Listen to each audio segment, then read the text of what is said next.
जाली flight attendant का अनोखा फ्रॉड, 120 मुफ्त परवाजों का इंकशाफ, निजाम सिक्योरिटी पर सवालिया निशान। कभी कभार हमारे इर्द गिर्द इतने अजीब और हैरत अंगेज वाकयात जन्म लेते हैं कि इंसानी अक्ल दंग रह जाती है। एक ऐसा ही वाकया अमेरिका में मंजर आम पर आया है, जहां एक शख्स ने एयरलाइन के सिस्टम्स और सिक्योरिटी निजाम को चकमा देकर खुद को फ्लाइट अटेंडेंट जाहिर किया और 120 से जायद बार बैनुल-अक़वामी परवाजों पर बिला मुआवजा सफर करता रहा और किसी को कानो कान खबर न हुई। ऐसी ही एक हैरान कुन खबर के मुताबिक इस हफ्ते एक 35 साल अमरीकी शख्स को जाली फ्लाइट अटेंडेंट बनकर 120 से जायद मुफ्त परवाजें करने के इल्जाम में मुजरिम करार दे दिया गया है।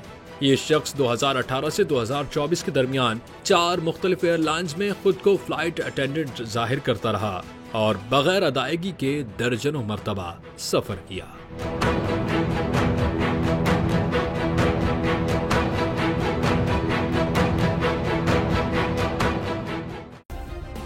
सब्सक्राइब करें और बेल दबाएं ताकि कोई खबर रह न जाए।